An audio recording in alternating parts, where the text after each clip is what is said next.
හරිද? අද අපි කතා කරන්න බලාපොරොත්තු වෙන්නේ අර රිවිෂන් පේපර් එකේ ප්‍රශ්න ටික. හරිද? ඒ ටික කතා කරලා අපි වෙලා තිබුණොත් පාඩමට යන්න. ඊටු ටික කතා කරන්න අපිට කාලය තියෙනවනේ. හරි අපි බලමු. පේපර් එක කරාද? කට්ටිය. කරා. හරි. අපි බලමු එකින් එක බලාගෙන යන්න. හරිද? පළවෙනි එක. ඉමේජ් ප්‍රොසෙසින් සඳහා භාවිතා කරන උපාංග දෙකක් නම් කරන්න. මොනවද ඉමේජ් ප්‍රොසෙසින් සඳහා භාවිතා කරන ආදාන උපාංග?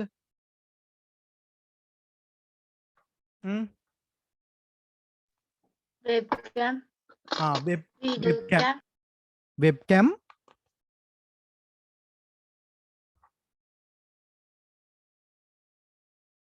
වීඩියෝ වෙබ්කැම් කැමරා අපිට කියන්න පුළුවන් වෙබ් කැමරා.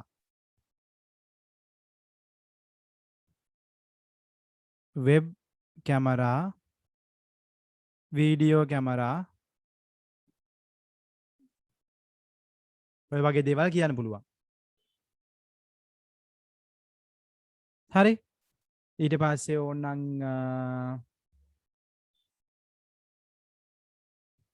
ආයි නෝමල් කැමරා වුණත් කියන්න පුළුවන්. වීඩියෝ කැමරා, නිකන් ස්ටිල් ෆොටෝ ගහන කැමරා, DSLR ඕනම දෙයක් ඉමේජ් ප්‍රොසෙසින් විදිහට ගන්න පුළුවන්. ආදානනේ. ආදානයක් නම් ඉන්පුට් එකක් විදිහට තමයි ගන්න. ඉන්පුට් කරන්න නම් ඉමේජ් නේ ගන්න වෙන්නේ. ඉමේජ් ප්‍රොසෙසින් සඳහා ඉමේජ් තමයි ගන්න වෙන්නේ. එතකොට ආදාන ඩිවයිසස් විදිහට වෙබ් කැම් එකක්, වීඩියෝ කැමරා එකක් වගේ දේවල් ගන්න පුළුවන්. ඕනනම් ඉතින් ඔය දැන් ඉමේජ් රීඩ් කරන්න තමයි ඉතින් ඔය මේව වුණා පාවිච්චි කරන්නේ. මොනවද? barcode reader, QR code reader. එයාලත් ඉතින් අපිට ඕන ඉමේජ් ප්‍රොසෙසින් වලට අදාන ගන්නවා විදියට ගන්න පුළුවන්. මොකද barcode එක කියන්නේ ඉමේජ් එකක්. මෙහෙම කෝඩ් එකක් නේ තියෙන්නේ. QR කෝඩ් එක ගත්තත් ඉමේජ් එකක්. මේ වගේ පොඩි මේකේ පොඩි තියෙන ආර්ට් වර්ක් එකක් මෙහෙම නිකන් එක එක නිකන් ඔයාලා දැකලා තියෙනවනේ QR codes. මේකත් ඇවිල්ලා ඉමේජ් එකක්. මේ ඉමේජ් එක තමයි රීඩ් කරන්නේ. මේක ගත්තත් ඉමේජ් එකක්. එතකොට ඒව වුණත් අපිට සලකන්න පුළුවන් ඉමේජ් ප්‍රොසෙසින් වලට භාවිතා කරන්න පුළුවන් ආදාන ඩිවයිසස් විදිහට. හරිද? ඊළඟ එක. CRT, LCD සහ LED අතර වෙනස්කම් තුනක් ලියා දක්වන්න. CRT, LCD සහ LED අතර වෙනස්කම් තුනක්. Difference between CRT, LCD and LED. ලිව්වද?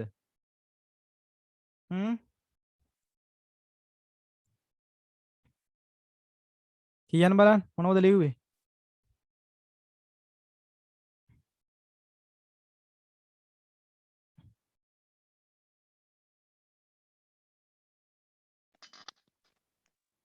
CRT එකට electricity LCD එකටයි LED එකටයි low electricity තව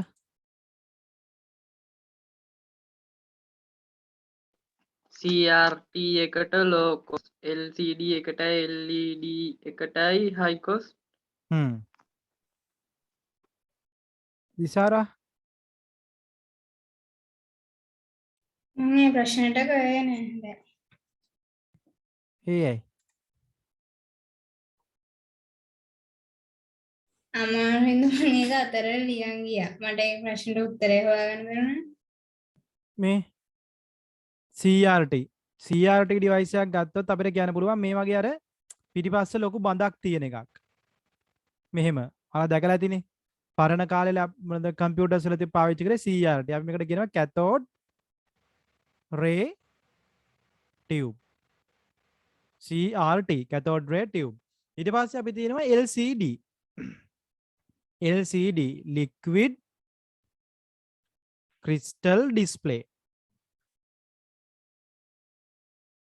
ඊට පස්සේ ආයි තියෙනව එකක් පැතලි හරිම හීනි එකක් LED light emitting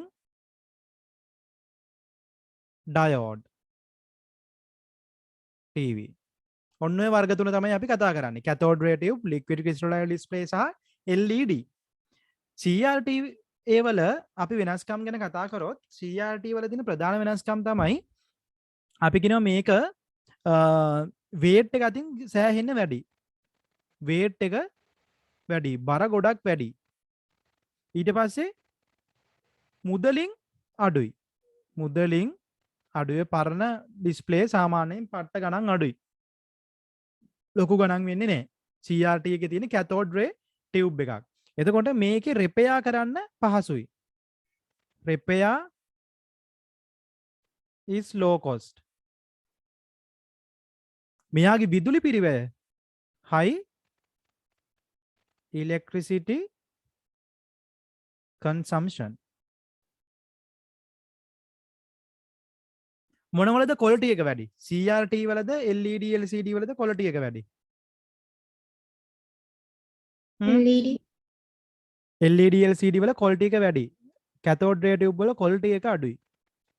quality is less. හරි ගුණාත්මක බව අඩුයි. LCD LED වලට ගියාට පස්සේ LCD display වල ගණන් අඩුයි. අපිට කියන්න පුළුවන් cost low cost. මේ ගණන් අඩු නෙමෙයි මේ cost එක අඩුයි. low cost compared to LED.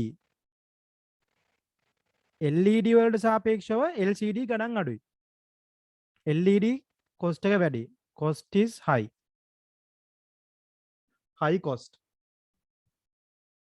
හරිද? ඊට පස්සේ LCD එකේ තියෙන පොඩි liquid එකක්. ඒ ඩිස්ප්ලේ එකේ තියෙන ඔයාලා සමහරවිට ඩිස්ප්ලේ එක ඇල්ලුවාම පස්සේ පේනවා LCD ඩිස්ප්ලේ වල නම් නිකන් පොඩි නිකන් liquid එකක් වගේ පේනවා. නිකන් මර්කරි වගේ liquid එකක්. ඒ liquid එක පාවිච්චි කරලා තමයි image එක පෙන්වන්නේ. හරිද? එතකොට මේ LCD වල screen එක පැත්තෙන් බැලුවොත් පේන්නේ නැහැ. මෙහෙම side එකෙන් බැලුවොත් side view එකට LCD screen එක පේන්නේ නැහැ. LCD LED නෙමෙයි LCD. ඔය TV වල ආපු මුල්ම දවස්වල ආපු LCD TV වල side එකෙන් බැලුවට පස්සේ පේන්නේ නැහැ. කළු පාටට පේන්නේ. ඉස්සරහින්ම බලන්න ඕන. හරිද? මේක front view එකෙන් බලන්න ඕන quality එක වෙනුවෙන්. මෙයාලගේ quality එක high. quality is high. ඊට පස්සේ cost එක අඩුයි. මෙයාව repair කරන්න නම් හරිම අමාරුයි. LCD සහ LED කියන දෙන්නම repair නම් කරන්න අමාරුයි. repair නම් බෑ. repair එකක් ආවොත් ඉතින් බඩු තමයි. LED වලත් එහෙමයි. LED වල සාමාන්‍යයෙන් තියෙන light strip මෙහෙම. display එකේ හදලා තියෙන මෙහෙම light strip වලින්. සමහර වෙලාවට ඔයාලා දැකලා ඇති ඔයාලගේ TV වලත් මෙහෙම රතු පාට ඉරක් යනවා. මෙහෙම ඉරි දෙක තුනක් යනවා රතු පාට. ඒ කියන්නේ LED strip එකක් පිච්චිලා. එතකොට ඒ TV එක අයින් කරන්න වෙනවා. TV එක LED strip එක විතරයි replace කරන්න බෑ. Replacement of LED strip is difficult. නැත්නම් අපි කියනවා මොකද්ද? කළමනාකරණය නැත්නම් නඩත්තු කිරීම අපහසුයි. නඩත්තුව අපහසු වීම වාසි electricity consumption එක ගොඩක් අඩුයි. විදුලි පරිභෝජනය අඩුයි.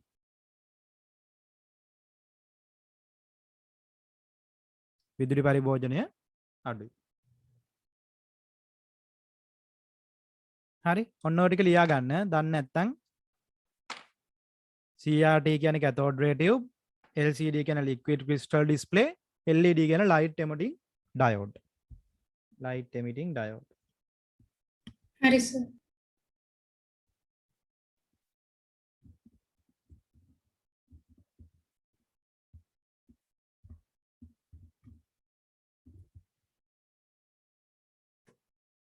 හරිද? ඊළඟ එක impact සහ non impact අතර වෙනස්කම් තුනක් ලියා දක්වන්න. impact සහ non impact. impact සහ non impact කිව්වහම මොනවද? printers. impact printers, non impact printers. impact printer කියන්නේ මොනවද? ඝට්ටණය වන. non impact කියන්නේ ඝට්ටනයක් නොවන. කියන බලන්න වෙනස්කම් මොනවද ලියුවේ කියලා. impact වලට hammering, slow printing, low cost. non impact වලට depositing, fast printing, cartridge. Impact printer එකක වෙන්නේ හැමරින් වලින්. නැත්නම් අපිනෝ ඝට්ටනයක් සිදු වෙන්නේ. non impact printer වල මොනවද වෙන්නේ? ink එක spread. deposit deposit නැත්නම් spraying. spreading. නැත්නම් අපිනෝ depositing. ඉසීමක් වෙන්නේ. තින්ත ඉසීමක්. මෙයාගේ නම් ඝට්ටනයක්. එපාර තා මොනවද කිව්වේ? slow printing impact non-impact fast printing impact printers වල අපි කියනවා slow printing එකක් වෙන්නේ. ස්පීඩ් එක අඩුයි. non impact වල නම් high speed. තව impact low cost cost එක impact printer එකේ low cost. non impact එකේ high cost high cost. මේව අපි කියන initial cost එක. initial වෙයි මේවා වුණත් ribbon එක වුණත් මෙයාගේ ribbon එක ගණන් වැඩි. ribbon එක සාමාන්‍යයෙන් ගණන් අඩුයි. sorry. cartridge එක ගණන් වැඩි. තව ඉම්පැක්ට් වල කල්පවතිනාභාවය වැඩි non impact වල කල්පවතිනාභාවය අඩුයි. ඔව් impact printers වල අපි කියනවා කල් පවතින බව වැඩි. කල් පවතින බව durability. මෙයාගේ durability එක අඩුයි. durability එක අඩුයි. ඒක නිසා තමයි අපි කිව්වේ සාමාන්‍යයෙන් ඔප්පු වගේ දේවල් ටයිප් කරද්දී පාවිච්චි කරන්නේ impact printers. එයාගේ කල් පවතින බව වැඩි. ඊට පස්සේ quality එක කාගේද වැඩි? impact printer non impact printer එකේ quality එක වැඩි. quality එක වැඩි. quality වැඩි. මෙයාගේ low quality. ඔන්න ඔය වගේ වෙනස්කම් ලියන්න පුළුවන්. ඊට පස්සේ GUI සහ CLI මෙහෙයුම් පද්ධති සඳහා උදාහරණ ලබා දෙමින් කෙටියෙන් පහදන්න. GUI CLI මොකද්ද මේ GUI කියන්නේ? graphical user interface. CLI කියන්නේ command line interface. මට කියන්නේ GUI එකේ මොනවද තියෙන ලක්ෂණ?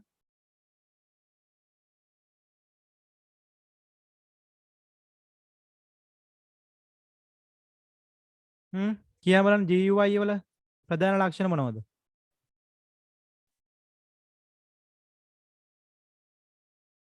කවිඳු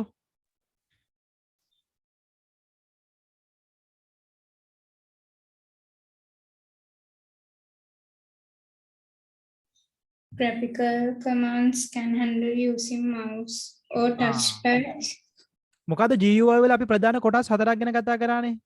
WI MP මොනවද මේ?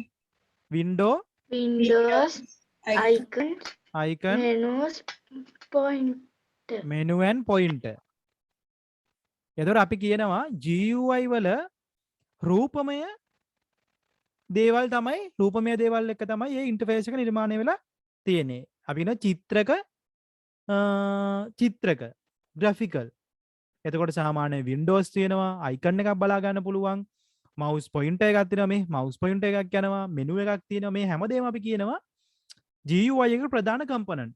එතකොට අපි හැමදේම පාලනය වෙන්නේ රූපමය දේවල් එක්ක.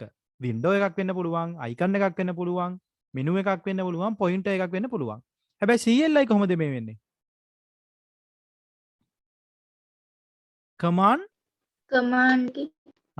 commanding නැත්නම් command driven. commands පාවිච්චි කළා තමයි command line interface එකක් සහිත operating system එකක හැමදේම වෙන්නේ. මොනවද උදාහරණ මං කිව්වේ? GUI වලට මොනවද උදාහරණ?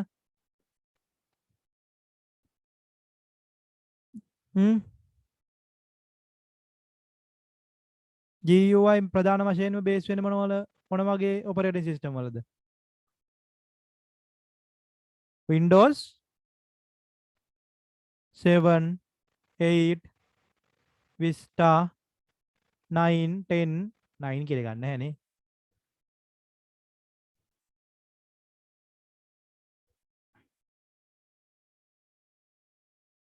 Windows 11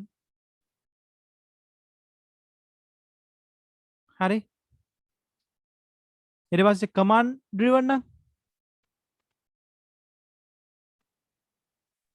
Linux, ආ Ubuntu, Linux Windows. Ubuntu මේ Linux Ubuntu වලත් මේ GUI එකක් තියෙනවා. මෙයාගේ GUI එකකුත් අපිට තියෙනවා. මෙයා ඇවිල්ලා සාමාන්‍යයෙන් hybrid model එකක්. CLI එකත් පාවිච්චි කරනවා GUI එකත් පාවිච්චි කරනවා. GUI එකම විතරක් පාවිච්චි කරන ඒවා තියෙනවා MS DOS වගේ. ඒවල තියෙන සම්පූර්ණ CLI එක. ඊට පස්සේ ආයෙ තියෙනවා Windows ලගේ server කියලා Windows server කියලා තියෙන operating system එකක්. ඒකත් සම්පූර්ණ command line. ඒකේ GUI එක පොඩ්ඩක් නැහැ. හැබැයි මේ දෙන්නගේ GUI එකක් තියෙනවා. GUI component එකකුත් තියෙනවා CLI component එකකුත් තියෙනවා. දෙකම එකතු කරලා පාවිච්චි කරන්නේ. හැබැයි මෙයාගේ එහෙමනම් Windows server වගේ වල නම් ඔක්කොම තියෙන CLI. කිසිම GUI එකක් නැහැ. ඔක්කොම පෙන්නේ කළු පාට ස්ක්‍රීන් එකේ ටයිප් කරන තමයි ඔක්කොම තියෙන්නේ. command driven. හරිද? ඕනනම් ඒකත් ලියා ගන්න.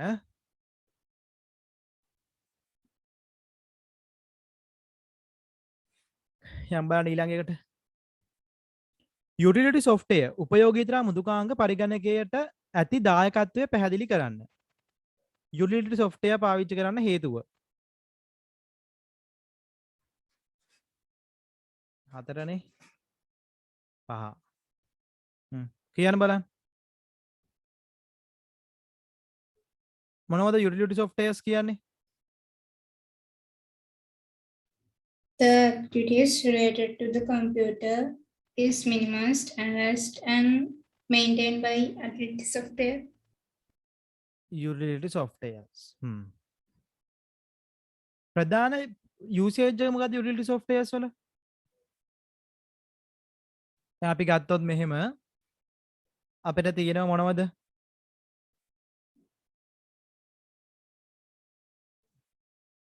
usersලා ඉන්නවා.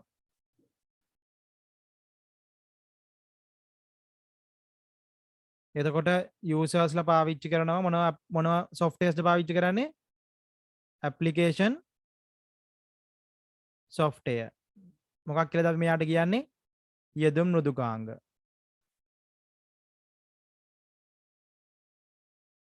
ඊට පස්සේ අපිට ඉන්නව කවුද? operating system. ඊට පස්සේ අපිට ඉන්නව කවුද? Utility software. utility software.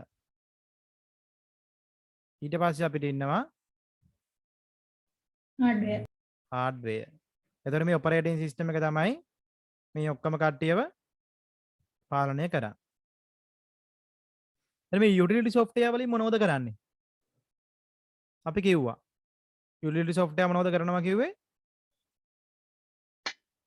මෘදුකාංග විශ්ලේෂණය හා නඩත්තු අන්න හරි. මෘදුකාංග විශ්ලේෂණය හා නඩත්තුව. Maintenance and analyzing the softwares.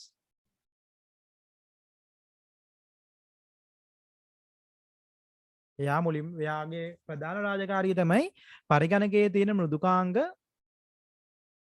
වගේ දේවල් ඇනලයිස් කරලා නඩත්තු කරලා දෙන එක. හાર્ඩ්වෙයාර් එහෙමත් කරනවා එයා.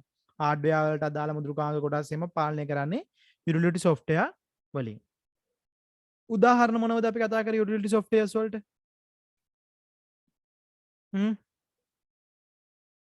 කියන්න බලන්න උදාහරණ.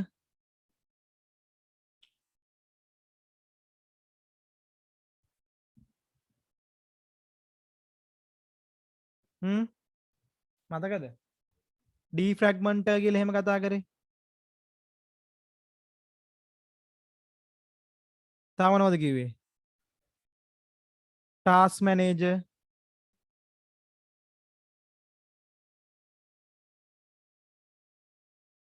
Windows Defender,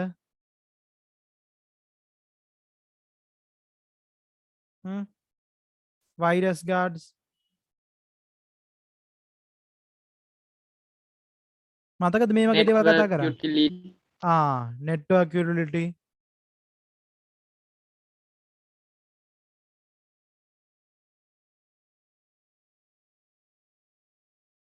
තා මොනවද? ෆෝමැට හાર્ඩ් එහෙම ෆෝමැට් කරන්න ඕන වහම පාවිච්චි කරන්නේ. ඒවා අපි ඔක්කොම කිව්ව යුටිලිටි softwares.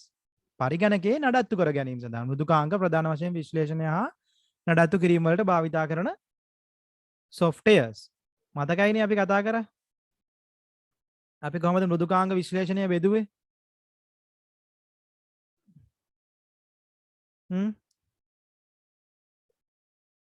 softwares කොහොමද බෙදෙන්නේ? කොටස් දෙක මොකද්ද? system software එකයි application software එකයි.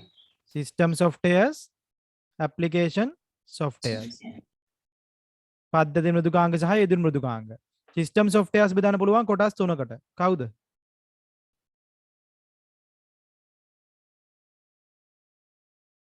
operating system, System utility software utility, software අන්තිම කෙනා කවුද? translator translator. අපි translator වලත් කතා කර කවුද? assembler, compiler, interpreter. සම්පාදක අර්ථ වින්‍යාසක assembler. හරි ඔවා දැන් මතක තියාගන්න. ඊට පස්සේ driver software යනු කුමක්ද? මොනවද driver softwares කියන්නේ?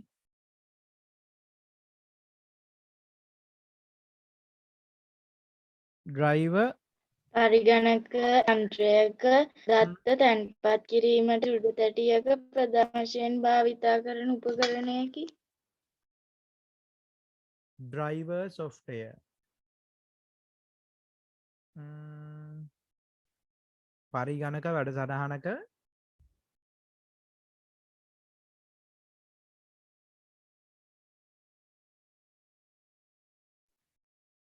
මේක හරිද? software program that controls a hardware device. හරියට හරි. යම්කිසි hardware device එකකට අදාළව අවශ්‍ය වන software එකක් තමයි driver software කියලා කියන්නේ. හරිද? driver software එකක තියෙන්නේ software which contains the instructions, උපදෙස්, to control a hardware device. driver software කියන්නේ යම්කිසි hard drive එකක් control කරන්න අවශ්‍ය වන softwares නැත්නම් මොකද්ද උපදේශන නැත්නම් අපි කියනවා instructions තියෙන software එක. දැන් ඔයාලා printer එකක් එහෙම ගත්තොත් ඔයාලට printer එකට එනවා printer එකට drive CD එකක්. printer drive CD. මේකේ තමයි ඔක්කොම printer එකට අවශ්‍ය වන instruction ටික තියෙන්නේ. එතකොට අපි ඒක install කරගන්න ඕනේ computer එකට. driver CD එක කියලා කියන්නේ දැන් ඔයාලගේ computer එකක් එහෙම ගන්නකොට ඔයාලට මේ එනවා නිකන් CD එකක්. මෙහෙම CD එකක් එනවනේ computer එකත් එක්ක. ඒකේ තියෙනවා audio වලට අදාළ driver softwares, ඊට පස්සේ printer වලට අදාළ driver softwares, mouse එකකට අදාළ ඒවා, sound වලට අදාළ දේවල් ඔක්කොම තියෙන මොනවා හරි externally සම්බන්ධ කරගන්නව නම් ඒවට අදාළ driver එක CD එකෙන් install කරගන්න පුළුවන්. driver software එකේ තමයි සම්පූර්ණ hardware devices වලට අදාළව අවශ්‍ය වන instructions තියෙන software එක driver softwares. දන්නේ නැත්නම් ලියා ගන්න software which contain the instruction to control the hardware devices. hardware devices. එතකොට අපි කතා කරා තව එකක් තියෙනවා driver softwares ඕන් නැති devices. අපි ඒවට මොනවද කියලාද කිව්වේ?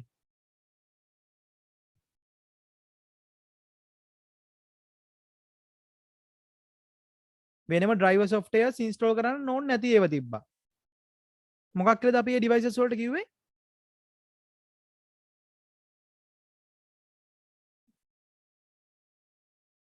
නේතු?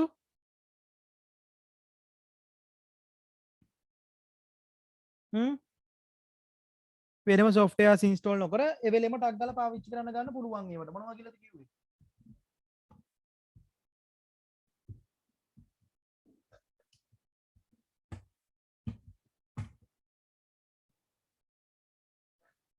මෙහෙම එකක් කිව්ව මතකද?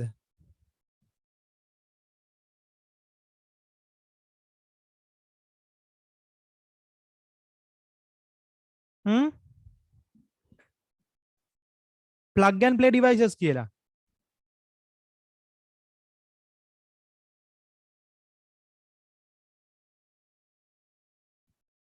නෙතු කවින්දු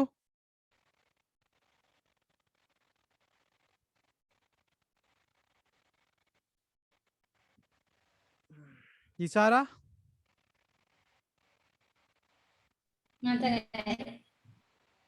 අපි කියනවා සාමාන්‍යයෙන් සමහර devices තියෙනවා අපිට computer එකට සම්බන්ධ කරපු ගමන් ඒ වෙලේ ඉඳන් පාවිච්චි කරන්න පුළුවන්. ඔය mouse එකක් එහෙම externally සම්බන්ධ කරොත් ඊට පස්සේ keyboard එක සම්බන්ධ කරොත් ඒවට වෙනම drivers install කරන්න දෙයක් නැහැ. ඒව ඔක්කොම machine එකේ තියෙනවා. utility softwares install වෙද්දිම ඒවා ඔක්කොම install වෙලා තියෙන මේ වගේ දේවල් පාලනය කරගන්න පුළුවන් devices. එතකොට ඒවට අපි කියනවා plug and play devices කියලා. සමහර webcam තියෙනවා කෙලින්ම සම්බන්ධ කරපු ගමන් වැඩ කරන්න පුළුවන්. මතක තියාගන්න plug and play devices කියලා කියන්නේ වෙනම driver softwares install කරන්න ඕන නැති devices. හැබැයි සමහර ඒවාට තියෙනවා අපිට driver softwares install කරගන්න වෙනවා. ඒ device එක පාලනය කරන්න අවශ්‍ය වන instructions ටික අපිට වෙනම software එකක් through දෙන්න වෙනවා. ඒතකොට අපි install කරන්න ඕනේ driver softwares. හරි. යම් බලන්න ඊළඟ එකට. පරිගණක ජාලයක ඇති වාසි අවාසි මොනවාද? පරිගණක ජාලයක ඇති වාසි අවාසි මොනවාද? මට කියන්න බලන්න මොකද්ද කම්පියුටර් නෙට්වර්ක් එකක් කියන්නේ කියලා මුලින්ම. 7. What is a computer network?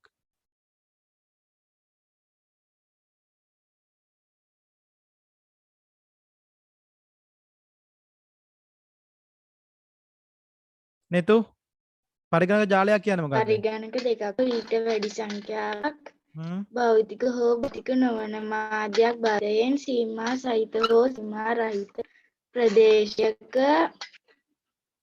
එකිනෙකට සම්බන්ධ කර ගොඩනගන ජාලය. හරි. අපි කියනවා කම්පියුටර් නෙට්වර්ක් එකක් කියලා කියන්නේ පරිගණක දෙකක් හෝ ඊට වැඩි සංඛ්‍යාවක් භෞතික හෝ භෞතික නොවන මාධ්‍යයක් භාවිතා කොට සීමා සහිත හෝ සීමා රහිත ප්‍රදේශවලට එකිනෙක සම්බන්ධ කොට දත්ත sannivedana සඳහා නිර්මාණය කරයි නම් අපි කියන එක කම්පියුටර් නෙට්වර්ක් එකක් කියලා. Connection between two or more computers using guided or unguided media in a limited or unlimited area for transmission of data. අපිට කියන්න පුළුවන් කම්පියුටර් නෙට්වර්ක් එකක් කියලා. මට කියන්න කම්පියුටර් නෙට්වර්ක් එකක් නිර්මාණයේදී නැත්නම් අපි කියනවා දත්ත සම්ප්‍රේෂණයේදී data transmit කරද්දී data transmission එකේදී අපිට ඉන්න ඕන කට්ටිය කවුද? මෙයාලට කවුරු කියලාද කියන්නේ? මං කිව්වා මේ කට්ටියව. data යවන කෙනාට කවුරු කියලාද කියන්නේ? server. data යවන කෙනාට කියනවා sender. sender කෙනෙක් ඉන්න ඕනේ. ඊට පස්සේ data ලැබෙන කෙනාට කවුද කියලාද කියන්නේ? client receiver කෙනෙක් ඉන්න ඕන. client කියලා කියන්න බෑ. ඒ ඇවිල්ලා client server architecture එකේදී තමයි client receiver කියලා කතා කරන්නේ. අපි ඒක ඉස්සරහට කතා කරන්නම්. මේ කියන්නේ මේ ඇවිල්ලා අපි කතා කරන data transmission වලට අවශ්‍ය වෙන කට්ටිය. දත්ත යවන්නෙක් ඉන්න ඕන, දත්ත ලබන්නෙක් ඉන්න ඕන. ඊට පස්සේ තව කවුද ඉන්නේ? data medium එකක් තියෙන්න ඕන. මාධ්‍යයක් තියෙන්න ඕන. ඊට පස්සේ data packet එකක්. data packet එකක් තියෙන්න ඕන. ඊට පස්සේ මොනවද තව තියෙන්න ඕන කිව්වේ? protocol එකක්. නියමාවලියක්. මතකද? protocol එකක් තියෙන්න ඕන. නියමාවලියක් තියෙන්න ඕන. මතකද ඒ ටික?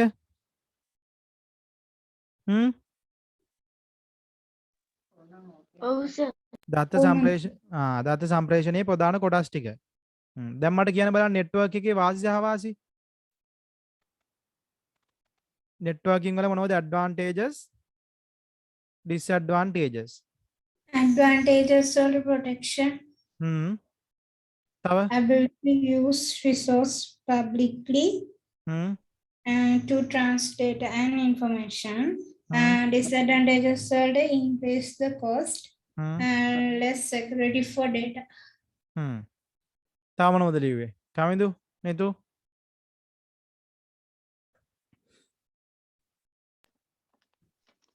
ජාල බිඳ වැටීම් සුවීම අවාසි වලට ඔව්.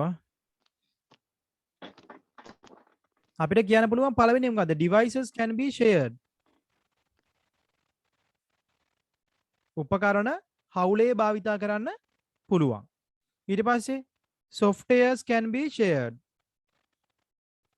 මෘදුකාංග හවුලේ භාවිතා කරන්න පුළුවන්. ඊට පස්සේ centralized data storing මධ්‍යගතව දත්ත තැන්පත් කරන්න පුළුවන්. මේ වාසි. තව ආරක්ෂාව security. තව මොනවද? Third point එක මොකක්ද අන්තිම වචනේ? centralized data storing storing මධ්‍යගතව දත්ත තැන්පත් කිරීම.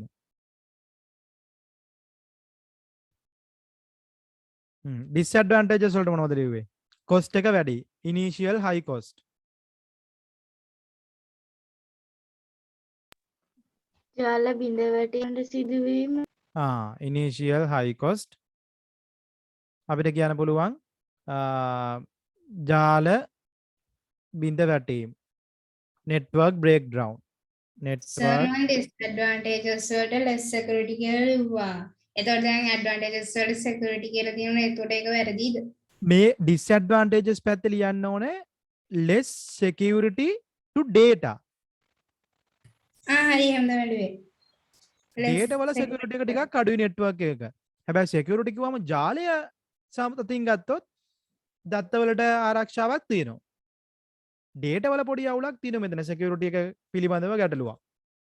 network වලදී.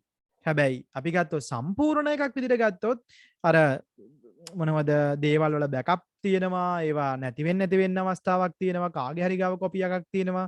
ඒ වගේ දේවල් වල අතින් ගත්තොත් ආරක්ෂිතයි. single use machine එකකට සාපේක්ෂව. හරිද? තා මොනවද? disadvantage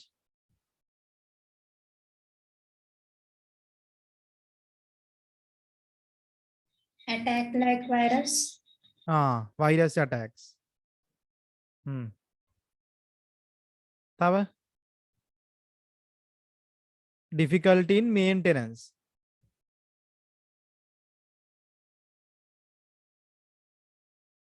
පවත්වාගෙන යාමට අපහසුයි. ඊට පස්සේ මෙයාට වෙනම ට්‍රේන් එකක් ඕන. ට්‍රේනින් එකක්. training requirements. ට්‍රේනින් එකක් ඕනනේ. අනිවාර්යෙන් මේවා සම්බන්ධව දැනුමක් තියෙන්න අවශ්‍යයි. network එක දේවල් භාවිතා කිරීමට දැනුමක් තියෙන්න අවශ්‍යයි. ඒ කියන්නේ දැනුමක් වලට අවශ්‍ය නම් ඒවට ප්‍රායෝගික පුහුණු වීම අවශ්‍ය වෙනවා. ඒවා ඉතින් disadvantages. අපිට කියන්න පුළුවන් ෆයිල් ෂෙයා කරන්න පුළුවන්. File sharing advantages. පහසුවෙන් ගොනු ෂෙයා කර ගැනීමේ හැකියාව තියෙනවා. network එකක. ඔන්න ඔය ලියන්න උදාහරණ. ඊට පස්සේ ජාල ස්ථලකයක් network topology එකක් යනු කුමක්ද? කියන්න බලන්න network topology එකක් කියන්නේ මොකද්ද? ජාලයක් පරිගණකයට සම්බන්ධ කරන භෞතික සැකසීම. හරියට හරි. අපි කියනවා ජාලයක භෞතික සැකසීම. ජාලයක භෞතික සැකස්ම. network එකක මොකද්ද? physical structure. නැත්නම් physical configuration. physical configuration of a network. දැන් කියන්න බලන්න මොනවද අපි ඉගෙන ගත්ත topologies ටික? මං අඳින්නම් මොනවද කියලා කියන්න. මේ මොකද්ද? pair to pair, මේ මොකද්ද? මේ අඳින එක මොකද්ද? Star topology. point to point, star topology. මේ මොකද්ද?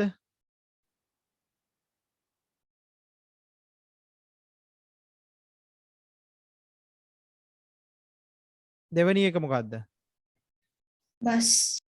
මේ ඇවිල්ලා peer to අදිනේව පේන්නේ නැහනේ. අඳිනේම පේන්නේ ඇයි?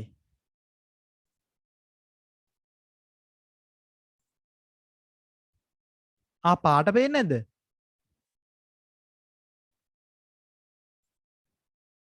කළු පාටෙන් අඳින්නද? sir. ඉන්න බලන්න.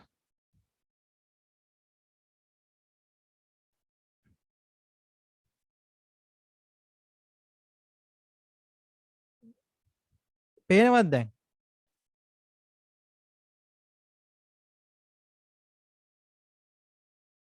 මොකක්ද අංක 1 කියන්නේ? Star topology, මෙයා ස්ටාර්. දෙවෙනි එක්කෙනා peer to peer. නැත්නම් අපිට Sir, point to point. ඒකේ note එක මං ගාව නෑනේ. මේකේ නැද්ද note එක? මං ගාව නෑ. මං එදා ආවේ නෑ. මං සමුද්දෙකින් ඉල්ලගත්තේ බෑ. මට එක ෆොටෝ එකක් හරි මිස් වෙලා තියෙනවා. මේ ඒකේ ඉන්වර්ස් තියෙන ලෑන්ඩ්මෑන් අන්න ඒ ටික. topology ටික නැද්ද? topology ටික මං ආපහු පොතේ ලියාගත්තා. හැබැයි peer to peer කියන එක තිබුණේ peer to නෑ. peer මං හිතන්නේ මං දුන්නේ. peer to peer දුන්නේ. දුන්නේ නැද්ද මන්ද? අනේ මන්ද. දුන්නදත් කොහෙද? මට මතක විදියට. දුන්නා. දුන්නනේ නේ? එහෙනම් ඒක මිස් වෙලා. අවුලක් නැහැ. තුන්වෙනි එක මේ මොකද්ද?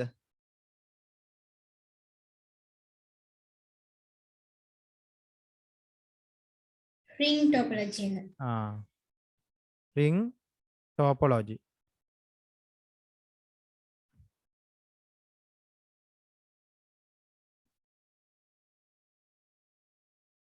මේක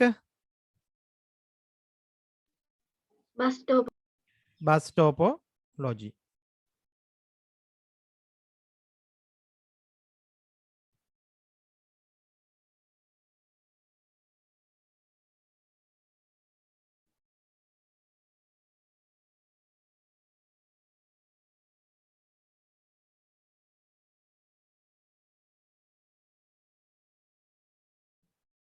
මේ මොකද්ද? tree topology. tree topology. tree topology.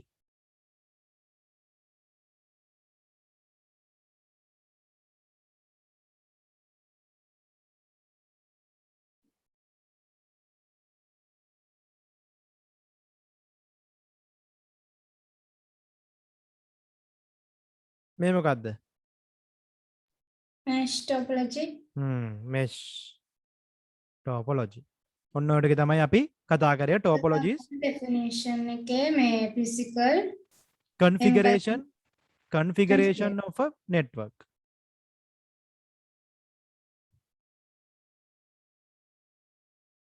අපි මේකෙදි කතා කරන්නේ කොහොමද network එක තියෙන computers ටික නැත්නම් devices ටිකේ configuration එක physically කොහොමද ඒවා සම්බන්ධ කරන්නේ. හරි. ඊට පස්සේ ප්‍රශ්නේ. ජාලයක සේවා දායකයා හා සේවා ලාභියාගේ වෙනස්කම් මොනවාද? සේවා ලාභියා හා සේවා දායකයා ඔන්න එනවා. server and client.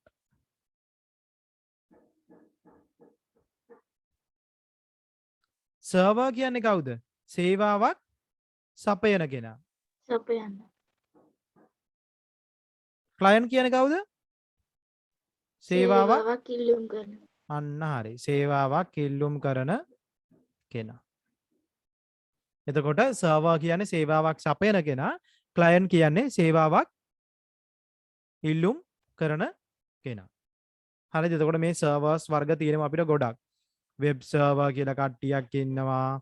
ඊට පස්සේ මේල් සර්වර් කියලා කට්ටියක් ඉන්නවා. ප්‍රොක්සි සර්වර් කියලා කට්ටියක් ඉන්නවා. DNS සර්වර් කියලා කට්ටිය ඉන්නවා. මේ කට්ටියගේ එක එක රාජකාරී තියෙනවා. අපිට මේ කට්ටිය ඉස්සරහට හම්බ වෙයි. හරි? එතකොට මතක තියාගන්න සර්වර් එකක් මොකද කරන්නේ? සේවාවක් සැපයීමක්. ක්ලයන්ට් මොකද කරන්නේ? සේවාවක් ඉල්ලුම් කිරීමක්. ප්‍රධාන වෙනස්කම වෙන්නේ ඕක. ඊළඟ ප්‍රශ්නේ.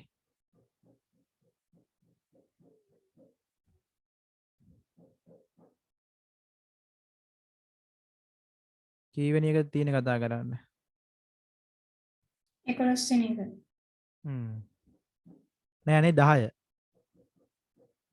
ජාලගත මාධ්‍ය නෙට්වර්ක් 10. මීඩියා යනුවෙන් අදහස් කරන්නේ කුමක්ද? මොකද්ද මීඩියම් එකක් කියන්නේ? නෙට්වර්ක් එක මීඩියම් එකක්.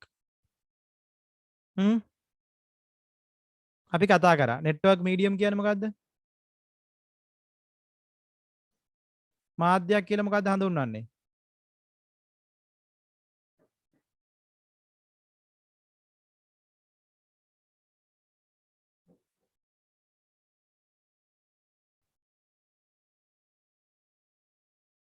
මෙයාටනේ මාධ්‍ය කියන්නේ.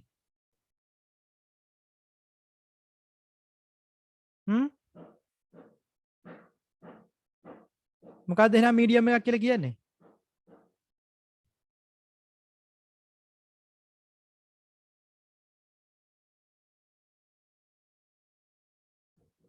දත්ත යවන්නේ දෙනෙකුට තොරතුරු නියෝන මාධ්‍ය භාවිතා කර දත්ත හා තොරතුරු සම්ප්‍රේෂණය කිරීම. ඔව් මාධ්‍යයක් කියලා කියන්නේ දත්ත යවන්නෙකු හා දත්ත ලබන්නෙකු අතර දත්තයක් හෝ තොරතුරුවක් හුවමාරු කර ගැනීමට භාවිතා කරන නියමු හෝ නියමු නොවන මාර්ගය. මේක ඇවිල්ලා මාර්ගයක්. ඉංග්‍රීසි වලින් කියනවා පාත් එකක්. දෙදෙනෙකු හෝ ඊට වැඩි සංඛ්‍යාවක් අතර අපි දෙදෙන වැඩි සංඛ්‍යාවක් කියන්නේ නැත්නම් අපි දෙදෙනෙක් අතර දත්ත සම්ප්‍රේෂණයක් කියමුකෝ. මෙහෙම කියමුකෝ. දත්ත යවන්නෙකු හෝ ලබන්නෙකු අතර දත්ත යවන්නෙකු හෝ ලබන්නෙකු අතර දත්තයක් හෝ තොරතුරක්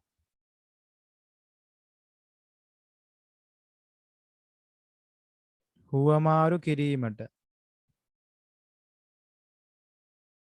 භාවිතා කරන නියමු හෝ නියමු නොවන මාර්ගය මාධ්‍යයකි. අපිට කියන්න පුළුවන් a path which can be used to send a data or a information between two components. එතන ඉන්නවා guided or unguided path which we can use to send data or information between two components. මාධ්‍යයක්.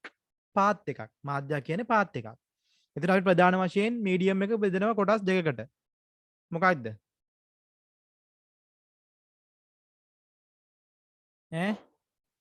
medium ප්‍රධාන වශයෙන් කොටස් දෙකයි. Guided and unguided. guided media නියමු මාධ්‍ය unguided media නියමු නොවන මාධ්‍ය නියමු නොවන මාධ්‍ය. එතකොට guided media වල යටතේ කොටස් කීයක් තියෙද? 3යි. පළවෙනි එක අපි කියනවා twisted pair, twisted pair, coaxial cable, coaxial cable, fiber optic. optics, fiber optics. twisted pair කොටස් දෙකකට බෙදන්න පුළුවන්. UTP and shielded unshielded shielded twisted pair and unshielded twisted pair UTP STP. unguided medium මොනවද කොටස් කීයකට බෙදුවද අපි? තුනකට මොනවද? Radio, radio, microwave microwave, infrared. Radio යටතේ අපි කිව්ව මොනවද? Wi-Fi, Bluetooth, Bluetooth, radio waves, TV waves. Microwave යටතේ කිව්වා satellite. satellite. මතකයි නේ මේවා? මතක් කරගන්න මතක නම් ඊළඟ ප්‍රශ්නේ ඕක. guided සහ unguided media. ඊළඟ එක. මොඩම් වර්ග දෙක මොනවාද? ඒවා පැහැදිලි කරන්න.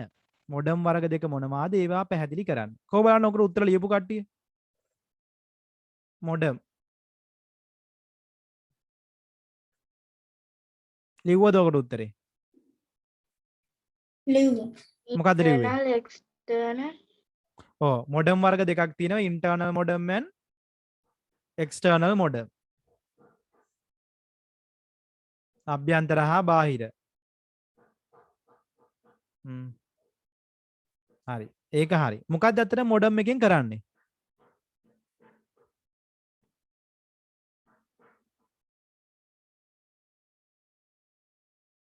දිසාරා ඒක වැරදි උත්තරයනේ මම දැන් මොකක්ද මාරුලා තියෙනවා. මම ලියලා guided media ගැන. මේ මොඩම් එකක් කියලා අපි කියන්නේ අපි මොඩම් එකක් පාවිච්චි කරන්නේ ඔය ඉස්සර මේ ටෙලිෆෝන් වයර්ස් දැන් ඔය SLT ලගේ වගේ ටෙලිෆෝන් වයර් වලින් ඇවිල්ලා ගෙදරට දෙනවා නම් මොකද්ද ඉන්ටර්නෙට් අපි පාවිච්චි කරා මොඩම් කියලා එකක්. පොඩි මොඩම් එකක්. හරිද? මොඩම් එකෙන් කරන්නේ මොඩියුලේෂන් සහ ඩිමොඩියුලේෂන් කියන ප්‍රොසෙස් දෙක. මොඩියුලේෂන් ඩිමොඩියුලේෂන් කියන ප්‍රොසෙස් දෙක. අපි හිතමු අපි මෙන්න මේ වගේ පරිගණක දෙකක් අතර දත්ත හුවමාරු කරනවා. එතකොට මේ පරිගණකයේ සිට අපි දත්තයක් හුවමාරු කරනවා ටෙලිෆෝන් වයර් හරහා. හරිද? අපි හිතමු මේක කොහේ හරි ගිහිල්ලා ඔන්න අපි ගෙදරකට එනවා. හරිද? එතකොට මේ කම්පියුටර්ස් දෙකටම තියෙන්න ඕනේ මොඩම් එකක්. හරිද? එතකොට අපි දන්නවනේ කම්පියුටර් එක වැඩ කරන්නේ ඩිජිටල් සිග්නල්ස් එක්ක. කම්පියුටර් එක වැඩ කරන්නේ ඩිජිටල් සිග්නල්ස් එක්ක. අංකිත තරංග. ඩිජිටල්. හරිද? හැබැයි මේවා වයර්ස් හරහා යන්නේ ඇනලොග් තරංග විදිහට. ප්‍රතිසම තරංග විදිහට.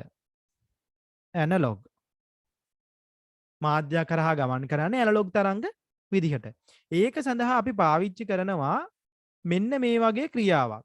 මොඩියුලේෂන්, ඩිමොඩියුලේෂන්. ඩිමොඩියුලේෂන්. මේකට අපි කියනවා මූර්ජනය, විමූර්ජනය. මොඩියුලේෂන්ස් වලදී වෙන්නේ ඩිජිටල් සිග්නල් එකක් ඇනලොග් සිග්නල් එකක් බවට පරිවර්තනය වෙන එක. ඇනලොග් සිග්නල් එකක් බවට මාරු වෙනවා. ඩිමොඩියුලේෂන් වලදී වෙන්නේ ඇනලොග් සිග්නල් එක මාරු වෙනවා ඩිජිටල් සිග්නල් එකකට. මෙන්න මේ වගේ ඩිජිටල් සිග්නල් එකකට මාරු වෙනවා. මොකක්ද වෙන්නේ? ඇනලොග් සිග්නල් එකක් ඩිජිටල් වෙනවා, ඩිජිටල් සිග්නල් එකක් ඇනලොග් වෙනවා. එතකොට මෙන්න මේ අකුරු ටික එකතු වෙලා මේ බලන්න. මොඩියුලේෂන් එකෙන් MO, ඩිමොඩියුලේෂන් එකෙන් DEM. මෙන්න මේ වචන දෙක එකතු වෙලා තමයි මොඩම් කියන වචනය හැදිලා තියෙන්නේ. මොඩම් කියන වචනය හැදිලා තියෙන්නේ ඔන්න ඔය කියන වචන දෙක එකතු වෙලා. ඒතර මොඩම් එකේ ප්‍රධාන වර්ෂයෙන් කර්තව්‍යයන් දෙකක් කරනවා. ප්‍රතිසම තරංග අංකිත තරංග බවට පරිවර්තනය කරනවා. අංකිත තරංග ප්‍රතිසම තරංග බවට පරිවර්තනය කරනවා. හරි? ඔන්න ඕක ලියා ගන්න.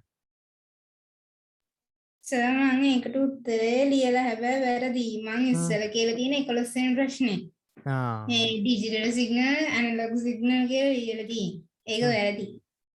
ඕක ලියා ගන්න. ඔය පින්තූරේ ඇඳලා ඕක ඇඳ ගන්න. ටක් ගාලා. මොඩියුලේෂන්, ඩිමොඩියුලේෂන් කියලා ලියලා, මූර්ජනය, විමූර්ජනය කියලා ලියලා පෙන්නන්න. ඩිජිටල් සිග්නල් එකක් ඇනලොග් වෙනවා, ඇනලොග් සිග්නල් එකක් ඩිජිටල් වෙනවා. මෙතන තියෙන්නේ ආයි ඩිජිටල් සිග්නල් එකක්. එතකොට ඒකේ ඩෙෆිනිෂන් එහෙම ලියන්න ඕනේ නැද්ද? ඒ කියන්නේ දැන් මොඩර්න් එක මොකක්ද එහෙම කියලා? ඔව් මොඩම් එකක් කියන්නේ ඩිජිටල් සිග්නල් එකක් ඇනලොග් හෝ ඇනලොග් සිග්නල් එකක් ඩිජිටල් කරන ඩිවයිස් එකක්. මේ ඇවිල්ලා සම්පූර්ණ ප්‍රොසෙස් එක. මේ ප්‍රොසෙස් එක ඇන්දනම් හරි. ඒක නොලිව්වත් කමන්නේ. හා සර්. එතකොට මොඩම් වර්ග දෙකක් තියෙනවා ඉන්ටර්නල් මොඩම් සහ එක්ස්ටර්නල් මොඩම් කියලා. ඒව ගැන අපි කතා කරනවා 11 වසරේ පාඩමක. මොකද්ද මේ ඉන්ටර්නල් මොඩම් එක කියන්නේ එක්ස්ටර්නල් මොඩම් එක කියන්නේ කියලා. දැනට ඔහොම මතක තියාගන්න මොඩම් වර්ග දෙකක් තියෙනවා. ඉන්ටර්නල් මොඩම් අභ්‍යන්තර මොඩම් එක අනිත් එක බාහිර මොඩම් එක්ස්ටර්නල් මොඩම්.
හරි. හරිද? අපි යන් ඊළඟ ප්‍රශ්නෙට. මොකක්ද ඊළඟ එක? මොඩම් වර්ග දෙක ඒවා පැහැදිලි කරා. හරි.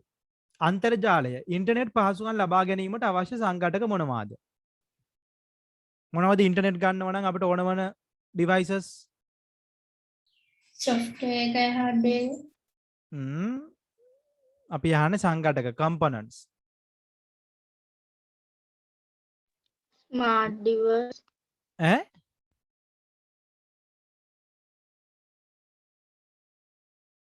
ඉන්ටර්නෙට් ගන්න නම් අනිවාර්යයෙන්ම ඉන්න ඕනම කට්ටිය කවුද? අපිට තියෙන්න ඕනේ කම්පියුටර් එකක්. ඩිවයිස් එකක් තියෙන්න ඕන. එක්කෝ ස්මාර්ට් ෆෝන් එකක්. Smart phone. පළවෙනි එක එක්කිනා. ඊට පස්සේ රවුටර් එකක් තියෙන්න ඕන. රවුටර්. ඊට පස්සේ කවුද ඉන්න ඕන?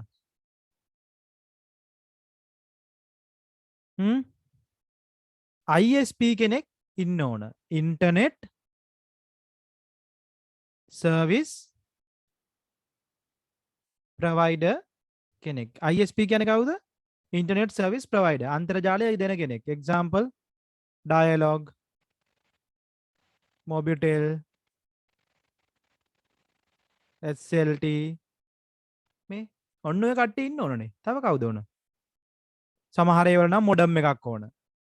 මොඩම් එකත් පාවිච්චි කරන්න පුළුවන්. දැන් ලෑන්ඩ් ලයින් වගේ එනවා නම් මොඩම් එකක් පාවිච්චි කරන්න වෙනවා.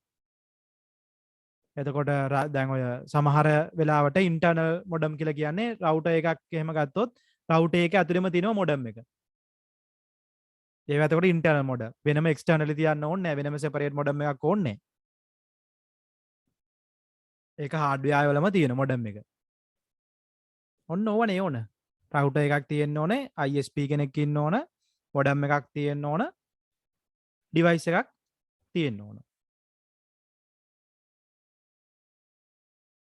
හරි? ලියා ගන්න. ඊට පස්සේ වෙබ් සේවා වෙබ් සර්වර් සහ තැපැල් සේවා හඳුන්වන්න ඒවා සඳහා භාවිතා කරන නියමාවලි. මෙතන මේ ඉංග්‍රීසි වචනේ වැරදි. ටෝපොලොජි නෙමෙයි. මේක වෙනවල ප්‍රොටෝකෝල්. නියමාවලියක් කියන්නේ ප්‍රොටෝකෝල් එකක්. මොනවාද? වෙබ් සර්වර් සහ මේල් සර්වර්.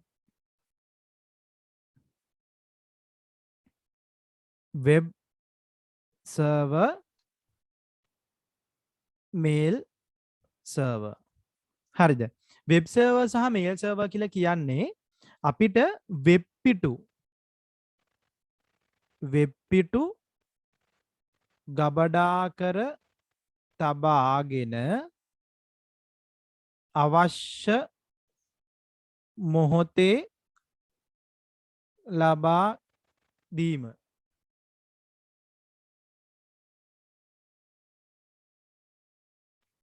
වෙබ් පිටු ගබඩා කර තියාගෙන අවශ්‍ය මොහොතේ ලබා දෙන්නේ වෙබ් සර්වර් එකෙන්. දැන් අපි මොකක් හරි කම්පියුටර් එකේ බ්‍රවුසර් එක පාවිච්චි කරලා අපි හිතමු Chrome කියලා. අපි ගහනවා www.google.com එකේ ගහනවා අපිට දෙන්න කියලා flowers. එතකොට මෙයා මොකද්ද කරන්නේ? මෙන්න මේ වෙබ් සර්වර් එකෙන් තමයි ඔක්කොම අපිට අවශ්‍ය වන ඩීටේල්ස් එවන්නේ. අපි රික්වෙස්ට් එක කරා මෙතනින් ආයි අවශ්‍ය ඩේටා ටික ලෝඩ් කරලා දෙනවා. මෙයා ආවිල සේවා දායකයෙක්.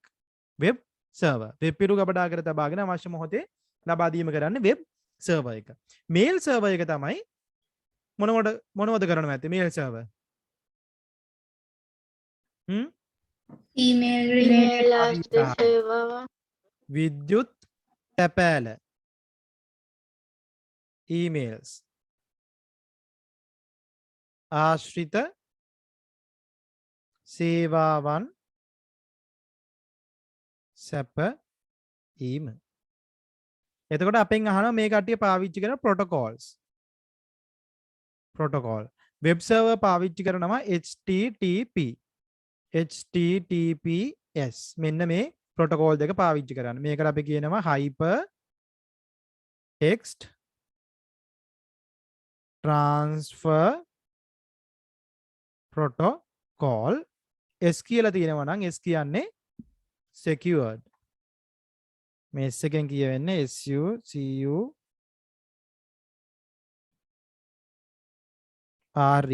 secured.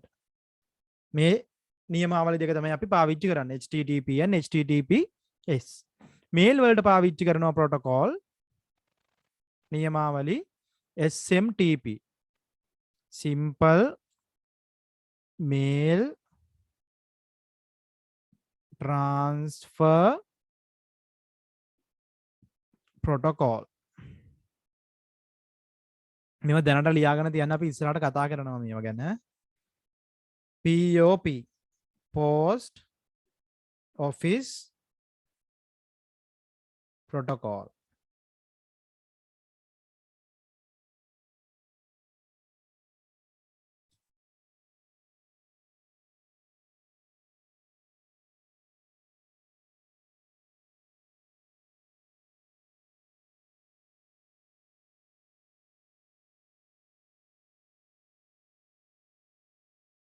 ඊට පස්සේ තව තියෙන ප්‍රොටෝකෝල් එකක් IMAP. Internet Message Access Protocol. ඔන්න ටික ලියාගෙන තියාගන්න කෝව තමයි අපි පාවිච්චි කරන නියමාවලි. SMTP Simple Mail Transfer Protocol, POP Post Office Protocol, IMAP internal නෙමෙයි internet.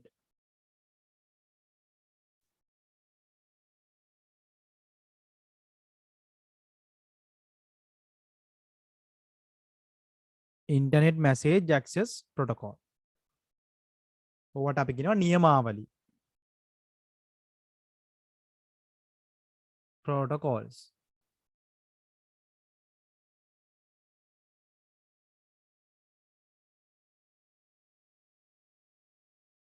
හරිද?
හරිනේ? අපි දැන් ඊළඟ එකට.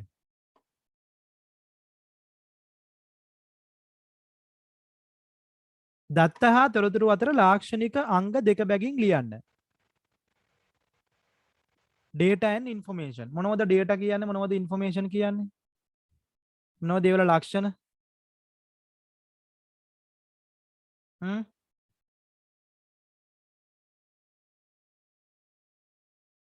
කියන්න බලන්න මොනවද ලිව්වේ?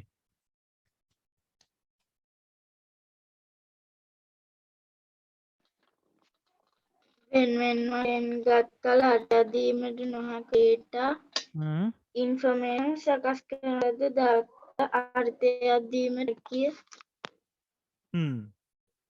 අපි කියනවා data වල ප්‍රධාන ලක්ෂණයක් තමයි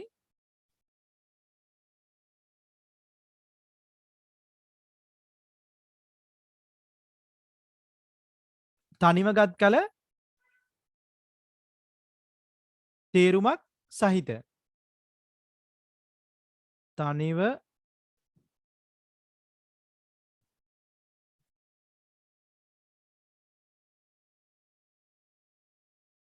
ගත් විට තේරුමක් රහිත. අපි කියනවා as a unit no meaning. information කියන්නේ තේරුමක් සහිත.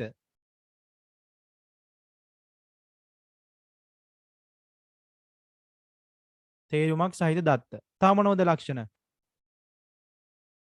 ලාක්ෂණික දත්ත මොනවද? data වලින් අපිට නිගමන වලට ලැබෙන්න පුළුවන්ද? decisions ගන්න පුළුවන්ද data වලින්? බෑ. නිගමන වලට එළඹිය නොහැක. මේකේ නිගමන වලට එළඹිය හැක. අපි කියනවා decisions. can take decisions, cannot take decisions. තා මොනවද? කියන්න බලන්න ඔයාලා ලියපුවා.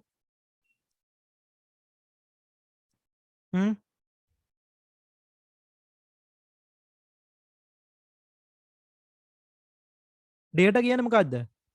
process කරපුවද process කරපු නැති ඒවද?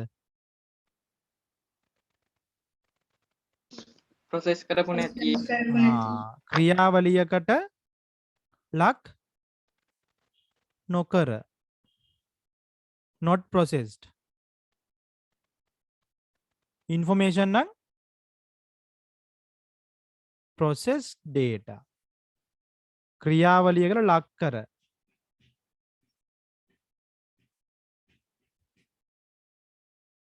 ඔන්න ඔය වගේ ලියන්න පුළුවන්. ඕවා අවිල ලාක්ෂණික දත්ත. අපිට data බෙදන්න පුළුවන් නේද ප්‍රධාන වශයෙන් කොටස් දෙකකට? මොනවද? qualitative, quantitative. quantitative, qualitative. quantitative කියන්නේ මොකද්ද? සංඛ්‍යාත්මක. qualitative කියන්නේ ගුණාත්මක. මොනවද උදාහරණ කියන බලන්න quantitative වලට?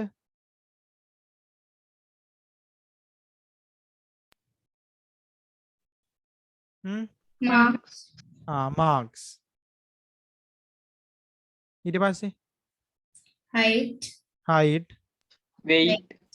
weight, length. ඕනෑම numeric data එකක්. numeric data අපිට කියන්න පුළුවන් quantitative data එකක් කියලා. qualitative data කියන්නේ මොනවද?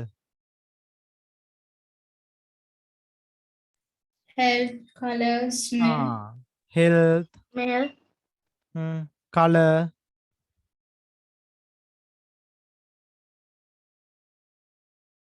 තව smell, ගඳ සුවඳ, ඒ වගේ දේවල් කියන්න පුළුවන් qualitative data.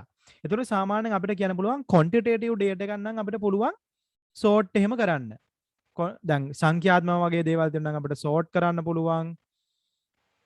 ඊට පස්සේ දාමනවද sort numeric operations දාන්න පුළුවන්. numeric calculations.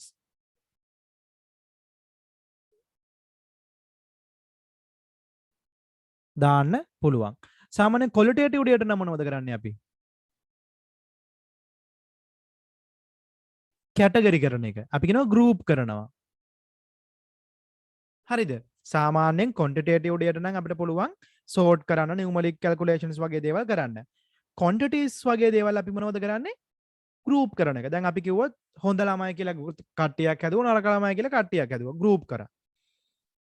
සුමුද මල් කියලා කට්ටියක් හැදුවා, ගඳ මල් කියලා කොටසක් වෙන් කරා. මේ grouping. සාමාන්‍යයෙන් qualitative way වලින් අපි කරන්නේ group වගේ කරන දේවල්, category කරන එක. quantitative data වලින් අපි කරන්නේ sorting, numeric calculations වගේ දේවල්. පැහැදිලි? ඕන්නම් මේවා ලියා ගන්න මතක නැත්තම්. ඊළඟට මොකක්ද අපිට තියෙන්නේ?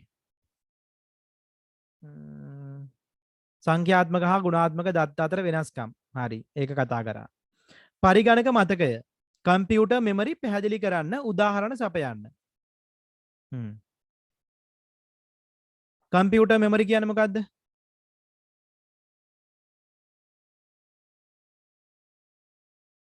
What is a computer memory?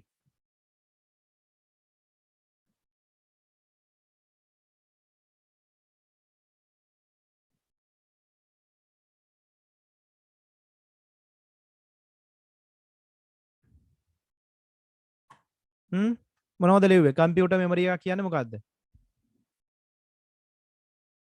පරිගණක මතකය. දත්ත ගබඩාවල තියාගන්න.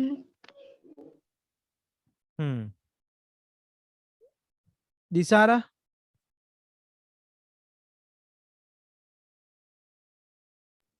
definition එක ලිව්වනේ. අපිට කියන්න පුළුවන් a space which used to store data or information. දත්ත හා තොරතුරු ගබඩා කර තබා ගැනීමට ලබා ගන්න අවකාශය. අපිට කියන්න පුළුවන් කම්පියුටර් මෙමරි එකක්. හරි. කම්පියුටර් මෙමරි අපිට බෙදන්න පුළුවන් කොටස් කීයකටද? දෙකකට. මොනවද? main memory, secondary memory. main memory එක යටතේ මොනවද අපි කතා කරේ? RAM එකයි ROM එකයි. RAM එකයි ROM එකයි. RAM කියන්නේ random access memory, ROM කියන්නේ read only memory. secondary memory යටතේ මොනවද කතා කරපු partitions? magnetic media device, optical media device, solid state, magnetic media, optical media, solid state. ඝන තත්ත්වය. magnetic media යටතේ මොනවද කිව්වේ? hard disk,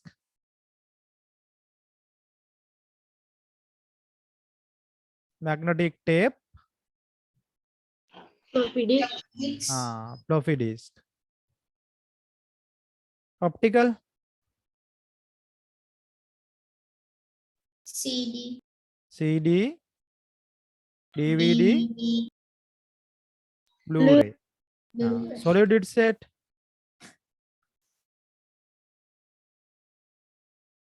USB එකයි memory chip. USB, memory chip එක. memory chip. අපිට පුළුවන් මේ කම්පියුටර් මෙමරි එකම තවත් කොටස් දෙකකට බෙදන්න. මොකක් කියලාද? volatile, non volatile. නශ්‍ය නොවන.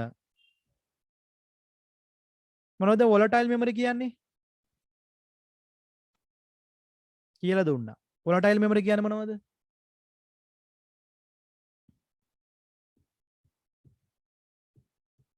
දිසාරා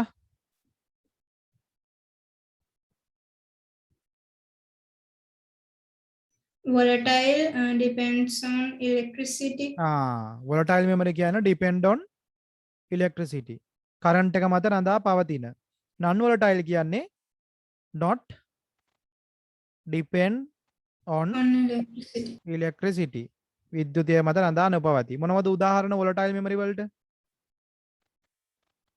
කරන්ට් එක මත රඳා පවතින මොනවද මතක අපිට තියෙන? Cache memory. RAM එක. ඊට පස්සේ Cache memory. cache.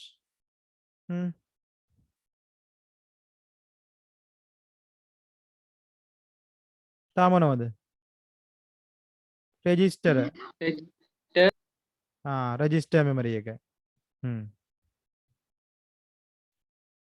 non volatile නම් Secondary memory. ඕනම secondary memory එකක් අපිට කියන්න පුළුවන් non volatile memory එකක්. විද්‍යුතය මත රඳා පවතින්නේ නැහැ. hard disk එක, magnetic tape, ROM එක. CD, ROM එකක් ගන්න පුළුවන්. හරි. ඔක මතක තියාගන්න.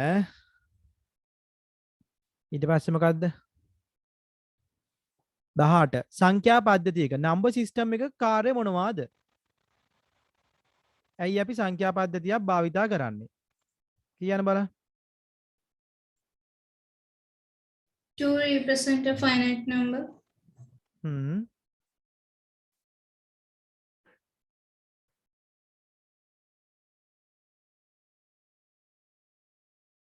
කීවෙනි එකද අපි කතා කරන්න යන්නේ? සංඛ්‍යා පද්ධතිය 18. සංඛ්‍යා පද්ධතියක් භාවිතා කරනවා අපි මොකද? To represent a Finite number. finite number. අපිට infinite number එකක් වුණත් පෙන්වන්න පුළුවන් නේද?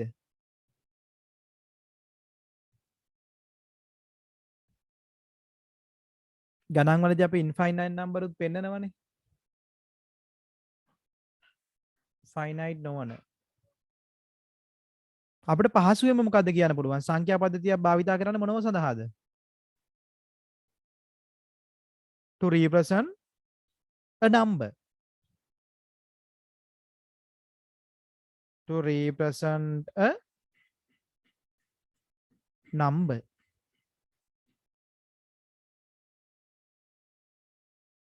Infinite number එකක් වුණත් finite infinite අපිට කියන්න පුළුවන් ඕන to represent a finite number කියලත්. infinite number එකක් represent කරනවා ඉතින් එනට decimals විදිහට අපි පෙන්නනවනේ සමහර වෙලාවට. අනන්තය කියන එක ගන්න බෑනේ number system එකක් විදිහට. අවුලක් නැහැ දිසාර. finite කියන වචනේ දැම්ම කියලා වැරදි නෑ. අපිට ලේසියෙන්ම කියන්න පුළුවන් to represent a number. තව මොනවද? number system සාමාන්‍යවලද පාවිච්චි කරන්නේ?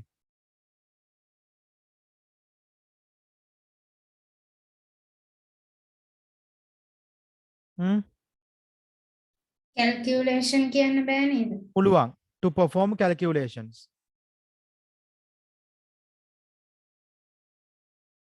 To perform calculation. number සංඛ්‍යා පද්ධතියක් නැත්නම් අපිට calculations කරන්න බෑනේ.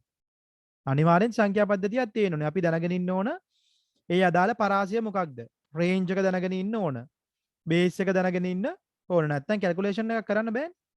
අනිවාර්යෙන් සංඛ්‍යා පද්ධතියක් ඕනේ ඒවට. බේස් එකක් එහෙම දැනගෙන ඉන්න ඕන.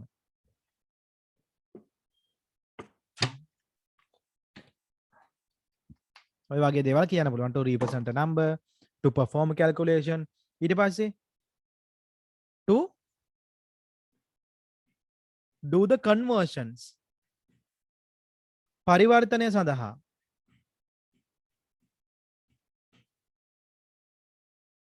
octal to decimal, decimal to octal. ඒව සඳහා අපි දැනගෙන ඉන්න ඕනේ මොනවද? සංඛ්‍යා පද්ධති. හරි දැන් අපි කම්පියුටර් එකේ විවිධ පරිගණක සංඛ්‍යා පද්ධති භාවිතා කරනවා. දැන් කම්පියුටර් එකකම තේරෙන්නේ බයිනරි විතරයි. ඊට පස්සේ නෙට්වර්ක් IP ඇඩ්‍රස් එකක් වගේ නිරූපණය කරනවා නම් අපි පාවිච්චි කරන්න ඕනේ ඔක්ටල් වගේ දේවල්. ඊට පස්සේ කලා එකක් නිරූපණය කරනවා නම් හෙක්සඩෙසිමල් වලින් නිරූපණය කරන්න ඕනේ. හරි? ඒ වගේ දේවල් දැනගන්න ඕන.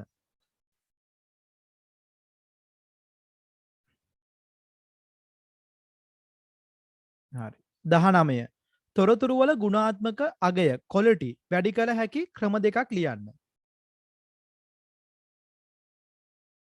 තොරතුරක quality එක වැඩි කරන්න කොහොමද?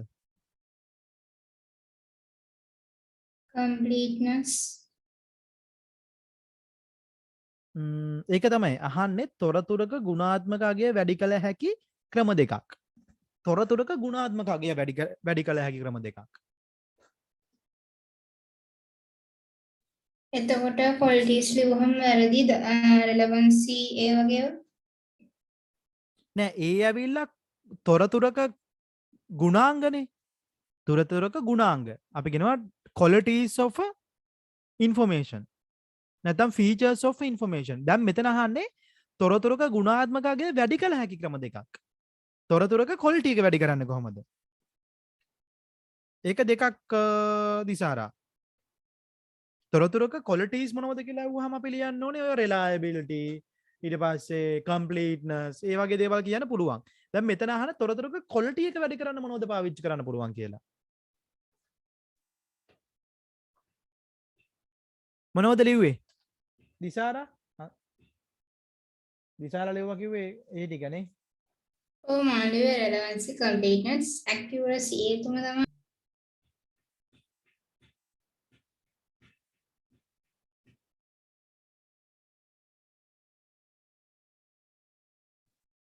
ඒ ටික හරි මෙහෙම ලිව්වනම් තොරතුරක quality එක වැඩි වෙන්න නම් අනිවාර්යෙන් data complete data තියෙන්න ඕන. complete data. දැන් තොරතුරක් නිර්මාණය කරන්නේ අපි කොහොමද? data එක process කරලානේ. data එක process කරාම අපිට එනවා information එකක්. data එක process කරොත් අපිට හදාගන්න පුළුවන් information එකක්. එතකොට මෙන්න මේ process කරන්න පාවිච්චි කරන data තමයි ගුණාත්මක බව අපි මොනව කරන්න ඕනද? වැඩි කරන්න ඕන. එහෙම වුණොත් අපිට ගන්න output එකක් ගුණාත්මක බව වැඩි කරගන්න පුළුවන්. හරිද? අපි මේ computer science වලදී කියනවා අපිට තියෙනවා kitchen sink problem කියලා එකක්.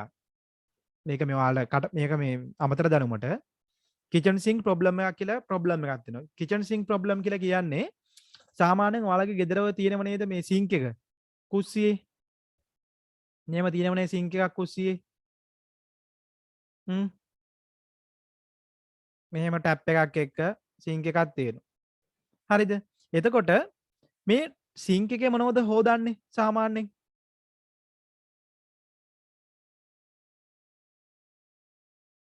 sink එකේ මොනවද සාමාන්‍යයෙන් හොදන්නේ?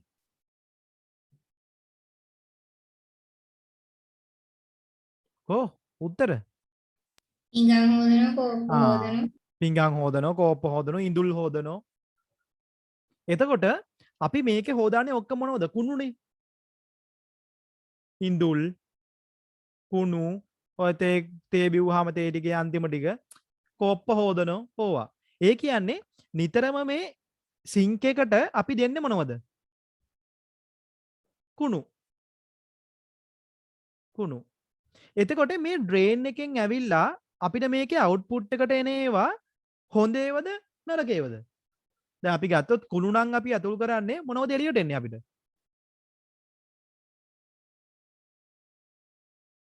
සිංක් එකේ හොදන්නේ ඉඳුල් නම් ඩ්‍රේන් එකෙන් එළියට එන්නේත්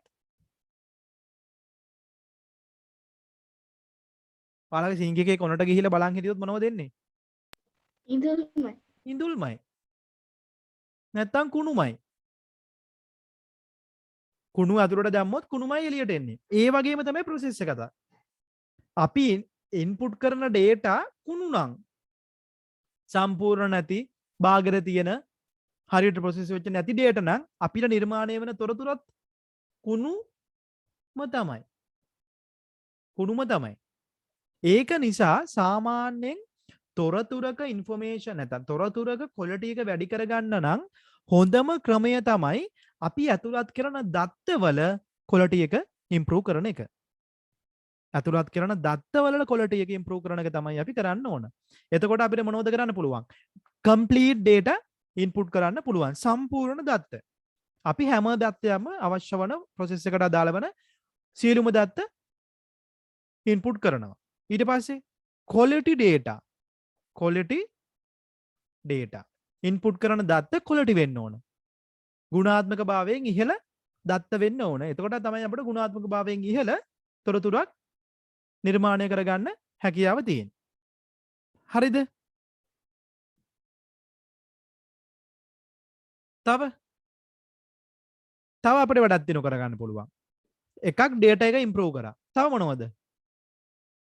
මෙන්න මේ process එක improve කරත් හරි.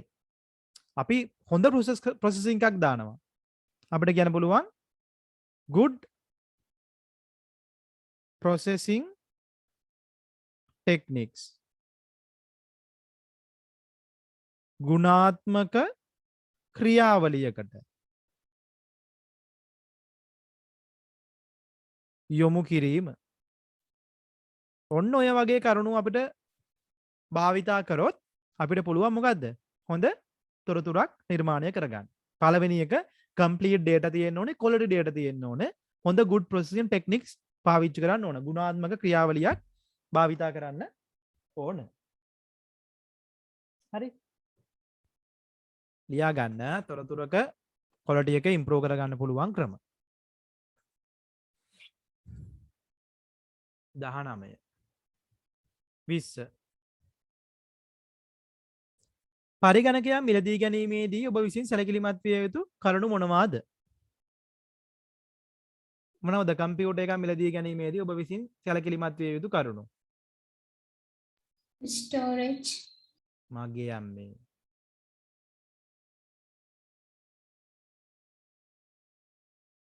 මුලින්ම හිතන්නේ ස්ටෝරේජ් ගැනද? ස්පීඩ් එක speed, ස්පීඩ් එක.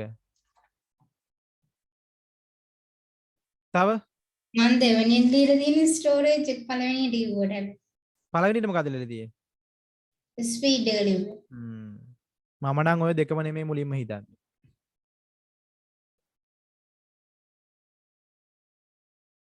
කමින්දු quality එක quality එක. quality එකටත් කලින් මම නම් වෙන දෙයක් ගැන හිතනවා. price එක හරියට හරි. price එක. මුලින්ම හිතන්න ඕනේ කම්පියුටර් එකක් මිලදී ගනිද්දී ඔයාලා ගන්න යන කම්පියුටර් එකේ මිල කොහොමද? මුලින්ම බලන්න එපා මිල පොකට් එකේ කීයක් තියෙද? ඔය කියන ස්ටෝරේජ් ස්පීඩ් අර මේව බලලා වැඩක් නැහැ පොකට් එකේ තියෙන ගාණ දන්නේ නැත්තම්. හරියට මුලින්ම බලන්න ඕනේ මොකද්ද මුලින්ම ප්‍රයිස් එක. ඊට පස්සේ අපි බලනවා processing speed එක. processing speed එක බලන්න පුළුවන්. ඊට පස්සේ storage එක බලන්න පුළුවන්. ඊට පස්සේ brand එක බලන්න පුළුවන්. ඔන්න ඕවයි තොරතුරු. මුලින්ම බලන්නේ price එක. ඔය කොයි විදියට කරනු මුලින්ම නම් බලන්න වෙන්නේ price එක. අපි price ranges නේ කියන්නේ. මම දැන් ඕනම කඩේකට ගිය ගමන් අහන්නේ අපිට කම්පියුටර් බලන්න ආවේ. ඔයාලා බලන price එක කීයද? අපි කියන price range එක මේ වගේ price range එක කම්පියුටර් එකක් බලන්න. අන්න ඊට පස්සේ තමයි ඔක්කොම ටික කියන්නේ. processing speed එක මෙච්චරයි, මේකේ storage එක මෙච්චරයි, brand එක මෙච්චරයි, RAM එක මෙච්චරයි. එහෙම කියලා. මුලින්ම අපි සැලකිලිමත් වෙන්න ඕන දේ තමයි price එක. හරි?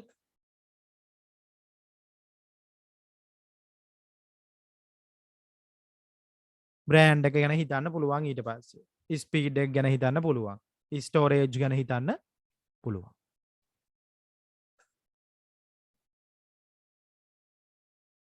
21 ඕනනම් ඊට පස්සේ හાર્ඩ්වෙයාර් ගැන මොනවද අපිට හම්බ වෙන හાર્ඩ්වෙයාර් කම්පෝනන්ට්ස් ඕවා ගැනත් ඉතින් හිතන්න පුළුවන් ඉතින් මවුස් එක මොකද්ද කීබෝඩ් එක මොකද්ද ඩිස්ප්ලේ එක මොකද්ද අඟල් 24ද අඟල් 12ද අඟල් 15ද ඕවත් හිතන්න පුළුවන් ඊට පස්සේ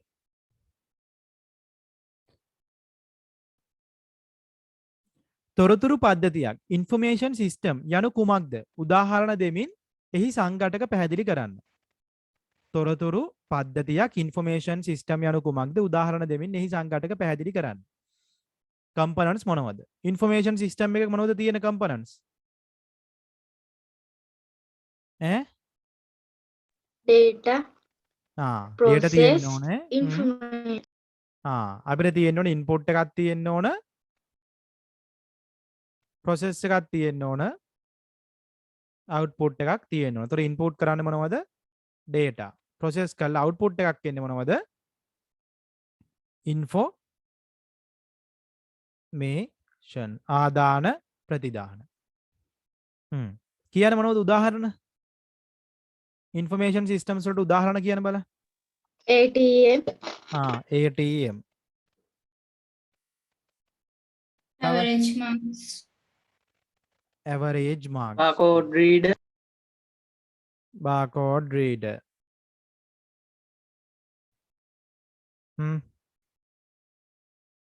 QR scan, QR scanner. තව මොනවද information system වල තව දන්න දේවල් තියෙන්නේ? HRMS, HRMS, human resource management system. Attendance systems. තව library system,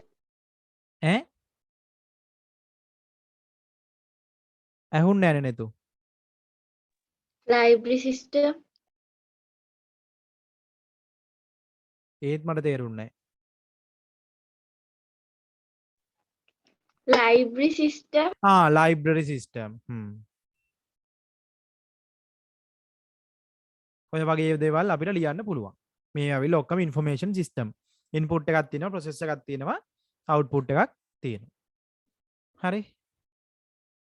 22. තොරතුරු තාක්ෂණය සෞඛ්‍ය අංශයට වැදගත් වන ආකාරය උදාහරණ දෙමින් පැහැදිලි කරන්න. සෞඛ්‍ය ශේෂ්ත්‍රයට තොරතුරු තාක්ෂණයේ තියෙන වැදගත්කම් මොනවද? කියන්න බලන්න.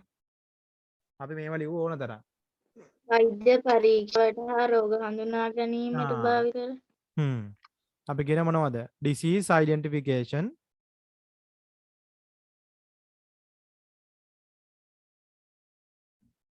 නැත්තම් diagnosis. තව එතකොට ඒ ව්‍යාපෘති අපි කතා කරා එක එක යන්ත්‍ර මොනවද? CRT. CRT, MRI, ECG. ECG, EEG, EEG, stethoscope,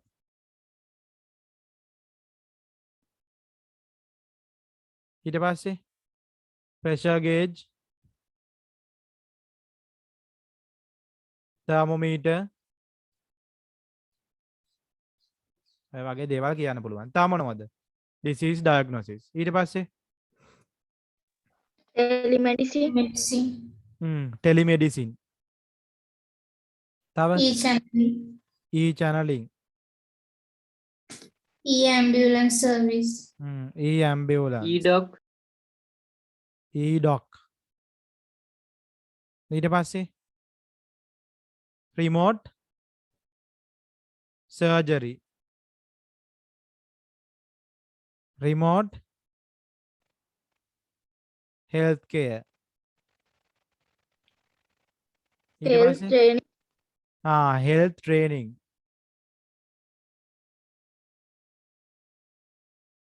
ඔය වගේ දේවල් ලියන්න පුළුවන්. ඕන තරමක් ලියන්න පුළුවන්. හරි. 23. රාජ්‍ය අංශය අතර තොරතුරු තාක්ෂණයේ භාවිතා වන ආකාරය පැහැදිලි කරන්න. එහි ප්‍රභේද මොනවාද? ගවර්න්මන්ට් එක කොහොමද පාවිච්චි කරන්නේ? ගවර්න්මන්ට්. මොනවද අපි ගවර්න්මන්ට් එක කියලා කතා කරපු කොටස් ටික? government, citizen, G to C, government to citizen, G to C, G to G, G to G, G to E, G to E, G to B, G to B. Government to citizen, government to government, government to employee, government to business. කියන බලන්න මොනවද කියලා government to citizens ලගෙන් හම්බ වෙන සේවාවන්. E-gazette, Gazette, G-banking services, E-bills. e-banking, e-bills, Vehicle license. vehicle license. ඊට පස්සේ රාජ්‍ය තොරතුරු කේන්ද්‍රය. ඒ වගේ දේවල් අපිට කියන්න පුළුවන් citizens වලට. G to G,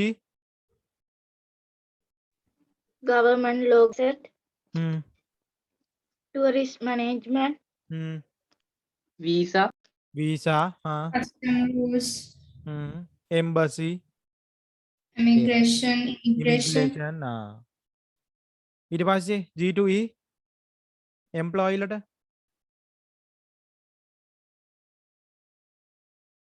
online application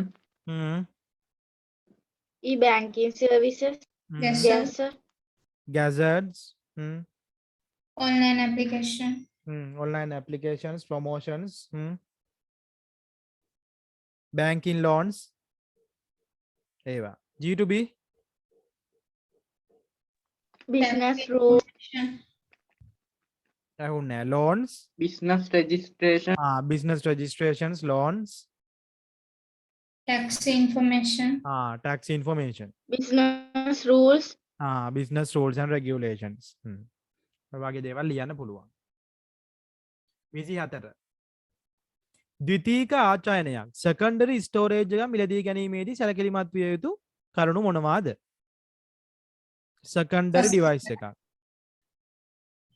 මොකක්ද Cost එක. cost එක පළවෙනි එක මිල ඊළඟට capacity එක. capacity එක Durability. durability කොච්චර කල් පාවිච්චි කරන්න පුළුවන්ද පැවැත්ම තව බ්‍රෑන්ඩ් එක සාමාන්‍ය දැන් අපි ඔය මොනවද Quality. පෝටබල් quality එක සාමාන්‍යයෙන් බ්‍රෑන්ඩ් එකක් එහෙම බලන්න ඕන මොන බ්‍රෑන්ඩ් එකේද බ්‍රෑන්ඩ් එකක් තියෙද බ්‍රෑන්ඩ් එකක් නැද්ද හරි 25 based on technology පරිගණක වර්ගීකරණය පැහැදිලි කරන්න අපි කතා කරා කොටස් තුනක් Analog. ගැන Digital hybrid. පොඩ්ඩක් ඉන්න මේක පල්ලෙහාට යනකම්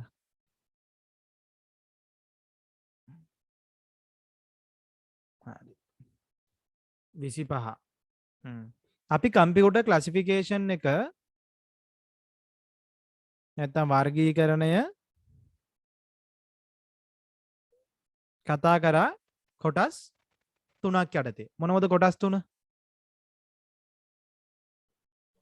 analog, digital, hybrid, වර්ගීකරණය ගැන කතා කරේ වර්ගීකරණය මොනව යටතේද අපි වර්ගීකරණය කතා කරේ එකයි ටෙක්නෝලොජි එකයි. සයිස් එක අනුව කතා කරා ටෙක්නොලොජි එක අනුව කතා කරා තව එකක් අනුව කතා කරා task, purpose නැත්නම් task කාර්ය සයිස් එක අනුව කොහොමද අපි වෙන් කරේ super, mainframe, mini, micro, super mainframe mini micro කවුද මේකේ ලොකුම කෙනා කවුද පොඩිම කෙනා කවුද super එක ලොකු, micro එක තමයි පොඩිම.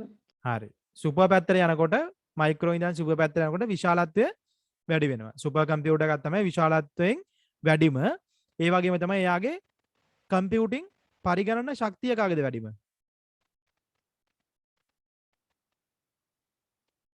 කම්පියුටිං පවර් එක සුපර් කම්පියුටර්ස් වල වැඩි කම්පියුටිං පවර් එක සුපර් කම්පියුටර්ස් වල වැඩි ඒ වගේම තමයි එයාලගේ විශාලත්වය වැඩි පරිගණක ශක්තිය වැඩි එයාලා ජෙනරේට් කරන හීට් එක වැඩි එයාලා ගන්න විදුලිය වැඩි ඔය ඔක්කොම උඩ පැත්තට යනකොට වැඩි පිරිවැය වැඩි ඔය ඔක්කොම උඩට වැඩි හරිද ටෙක්නොලොජි එක අනුව අපි කොහොමද බෙදුවේ analog digital hybrid analog digital hybrid analog නම් අපි කිව්ව ප්‍රතිසම තරංගයක් මෙහෙම digital නම් මෙහෙම එක බිඳුව හයිබ්‍රිඩ් නම් අපි මොකක්ද කිව්වේ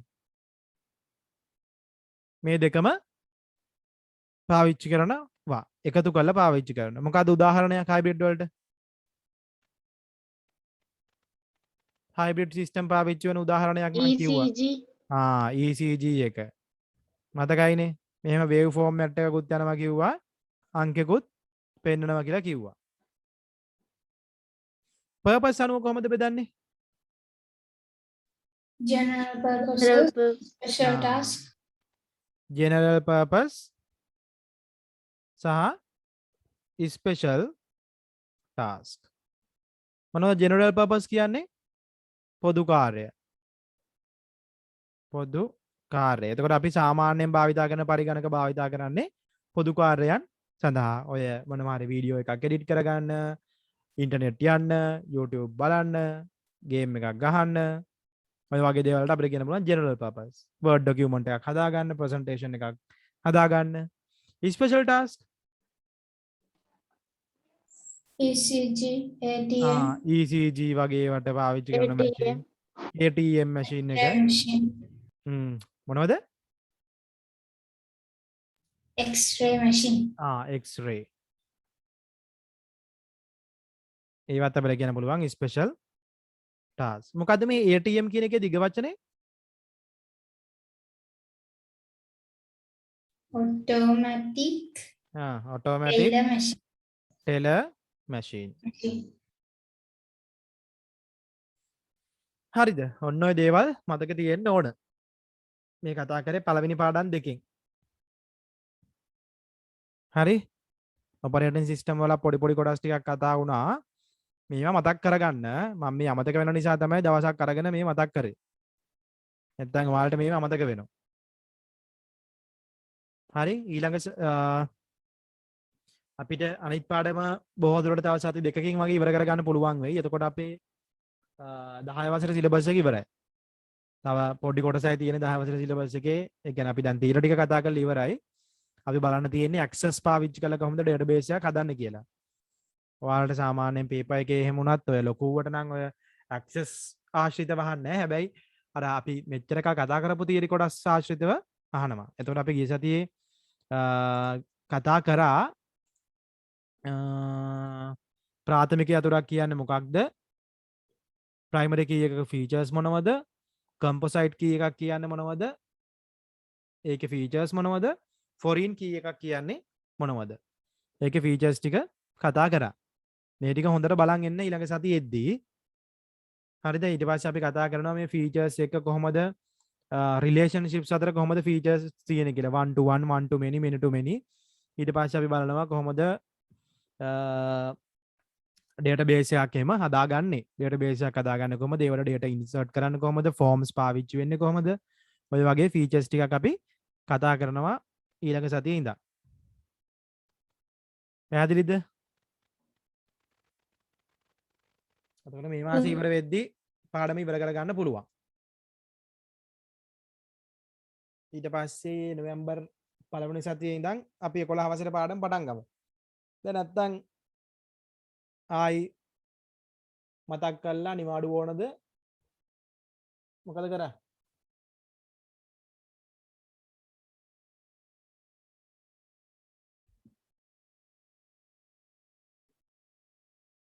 මාසයක් විතර නිවාඩු ඕනේ නැහැ නේ. ඔව්. වර්ඩ් වල මේ පැරග්‍රාෆ් එකක් ගන්න කොහොමද? වර්ඩ් වල පැරග්‍රාෆ් එකක්. ඔව්. පැරග්‍රාෆ් එකක් ගන්න ඕනේ නැහැ. ඉතින් පැරග්‍රාෆ් විදිහට ටයිප් කරගෙන යන්න තියෙන්නේ. හරි. අර ඕන්නම් මුලදීම ඉන්ඩෙන්ට් කරගන්න පුළුවන් ටැබ් එක ඔබලා. අපි හිතමු මෙහෙම. word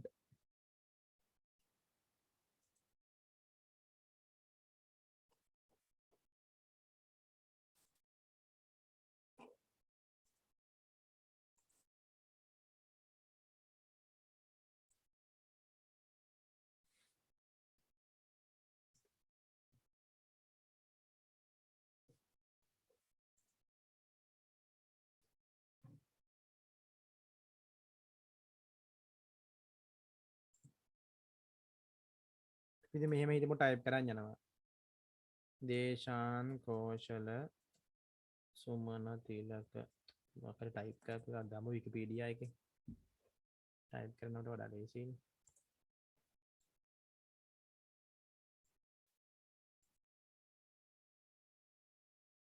විකිපීඩියා